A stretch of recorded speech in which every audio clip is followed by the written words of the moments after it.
சில பேர் பேசிக் கொள்கிறார்கள். காவல்துறை மிரட்டியது, உருட்டியது.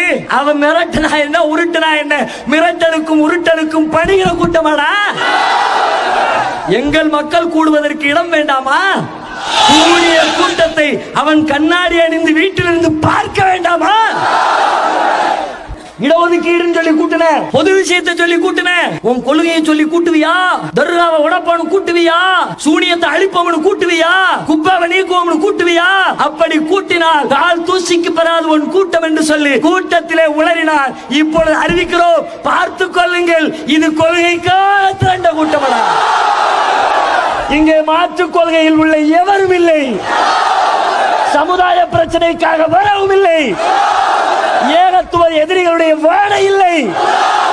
தர்காவை அழித்து ஏகத்துவத்தை நிலைநாட்டுகிற கூட்டம். கூடியிருக்கிற அத்தனை பேரும் ஏகத்துவார். பார்த்துக்கொள். அடுத்து வருகிறார் மவுண்ட் ரோடு மன்னன். மவுண்ட் ரோடு தர்காவில் ஒரு செங்கலை எடு.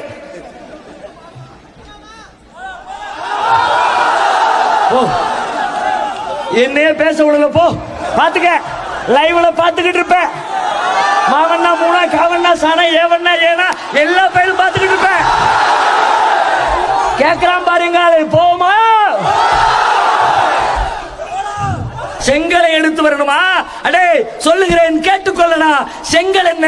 செங்கலோடு சேர்ந்த சிமெண்ட், கல்லு, ஜல்லி, கம்பி, கிராதி, மண்ணு, எலும்புக்கூடு, பணம் அனைத்து முனைக்கடா.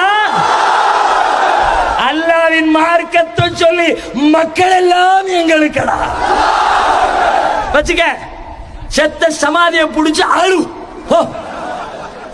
செங்கல் வேண்டாம் எங்களுக்கு, சிமெண்ட் வேண்டாம், கட்டடம் வேண்டாம், செத்த புனை எங்களுக்கு வேண்டாம். நித்திய ஜீவனாகிய அல்லாஹ் மட்டுமே எங்களுக்கு போதும்.